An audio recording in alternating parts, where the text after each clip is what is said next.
Baten Kaitos is a pretty magical game. Its world is ornately detailed, cleverly designed, and it has a unique allure all its own. It's a Japanese role-playing game with card-based combat, but surprisingly that card-based combat isn't terrible. As a Japanese role-playing game, it masterfully encompasses the genre's three golden ages. From the Super Nintendo era, it takes the charm, the vibrancy, and the sense of adventure. From the PlayStation era, it borrows the pre-rendered backgrounds to help elicit a greater sense of place and history. From the PlayStation 2 era, it takes that generation's penchant for original and inspiring battle systems. Baten Kaitos is a pretty appealing concoction of many of the genre's best tropes, but it never feels iterative.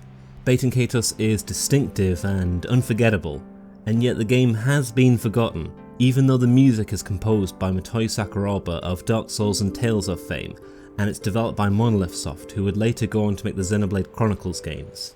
I think Baten Kaitos being a forgotten game is owed to the fact that the game was released exclusively for the GameCube in 2005, and that's what inspired me to create the title for this video. The GameCube has an impressive software library, and the vast majority of that library can be played on more modern, more popular, and more readily available consoles. The GameCube had exclusives such as Pikmin 1, Pikmin 2, Donkey Kong Jungle Beat, Resident Evil 4, Metroid Prime, Legend of Zelda Wind Waker, Super Mario Sunshine, Beautiful Joe, Luigi's Mansion, Killer 7, Tales of Symphonia, Resident Evil Remake, Resident Evil Zero, all games that started life as GameCube exclusives before being ported to other consoles. There really aren't that many games left stuck on the GameCube. F-Zero GX, Eternal Darkness, Paper Mario The Thousand Year Door are three of the best examples I can think of great games left on the GameCube, and Baten Kaitos sits proudly amongst those ranks. And in this video I'm going to detail 5 reasons why that is.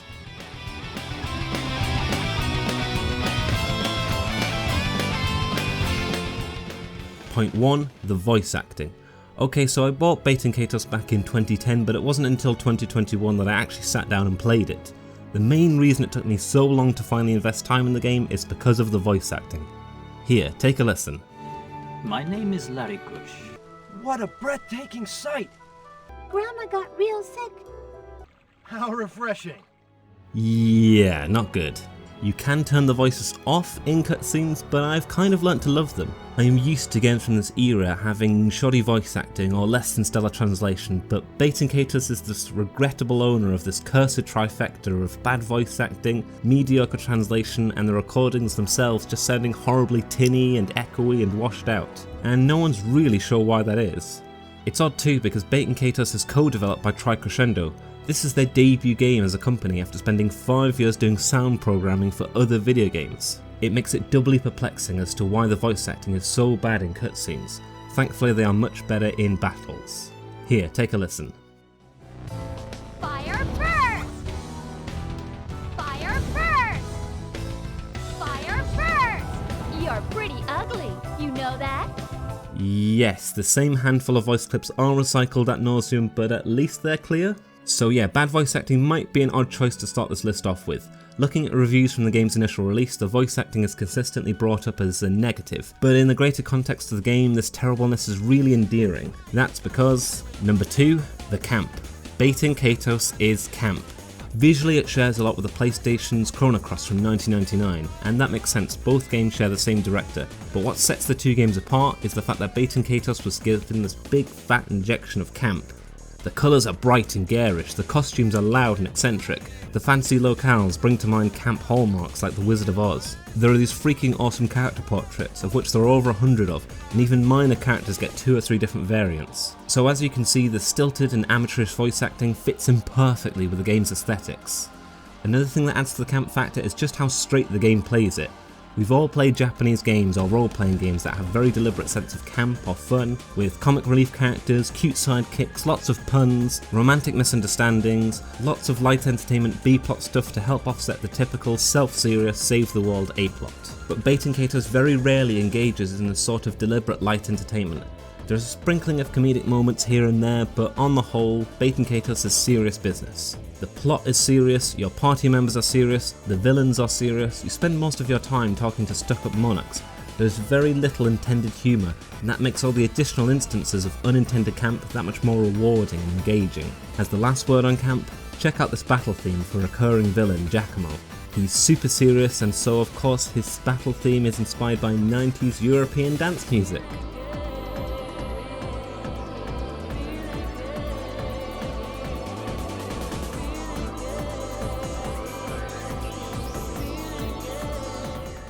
Point 3. The adventure. The story of Baten Kaitos is pretty typical for the genre. There's a protagonist with a mysterious past who must travel from kingdom to kingdom in search of magical MacGuffins, and along the way bands together with a diverse cast of waifs and strays. So far, so typical, so boring. What I love about Baten Kaitos though is the sense of adventure and the sense of escalation. Each of the kingdoms are suspended in the air, above a bed of clouds, and a miasma known as the Taint Clouds? Our hero, Callus, starts out at a humble farming village, then moves on to a big city with big clouds, then an even bigger city with even bigger clouds, then to a luscious forest island complete with a giant tree and villagers wearing snail backpacks. Then things get crazy. We get to the Desert Kingdom, where the denizens wear pie skirts, pie crust hats, the beds are made from sparkly jelly, and even the fridge has stars on it. And even these apples look fake, but at least they've got stars on them. Then there's a picture book village, an 8-bit dungeon, a dungeon made of shattered glass. It just keeps going and going. Baten Kaitos keeps upping the ante, and the main driving force for playing the game is just to see where you'll end up next. It helps too that the pacing of the game is pretty quick with minimal padding or recycled content, meaning that as soon as you've grown accustomed to one region, you're whisked off to the next. The sense of adventure is really important in Japanese role-playing games, and Baten Kaitos goes the extra mile in this department. I mean, look at these shopkeepers. The escalation is real.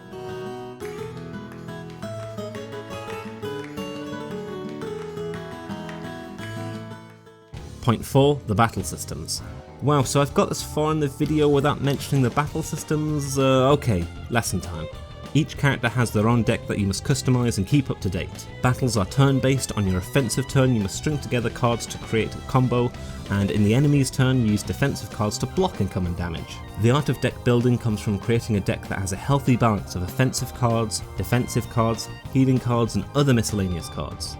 There are no random encounters, and a player can pick up one new card at the end of every fight. This will mean that the player is quickly inundated with duplicate cards, but that's okay. Each card has a randomly generated set of numbers attached to it, and creating a combo of cards that either ascends or descends in numerical value, or creating a combo of pairs, 3 of a kind or 4 of a kind, grants the player a significant damage boost. Be careful though, many of the attacks are elemental, and using opposing elements in the same combo cancels out that damage. Oh, and you better be quick with your strategy, because turns are timed. Fail to act quickly within the time limit and you miss your go. I love this battle system because it's interesting and engaging, both in the short term and in the long term. In the short term, the player must make decisions quickly, react to new cards being revealed from the deck, and try to create a combo that takes advantage of the number system. Meanwhile, in the long term, the player's job is never really done. You are continually getting new cards and modifying your deck to meet the next challenge. For me, a good litmus test for whether a game has a good battle system or not is this. Can the player get absolutely trounced by a boss battle, and then, with doing little to no grinding, can they reconfigure their party and be successful in their next attempt?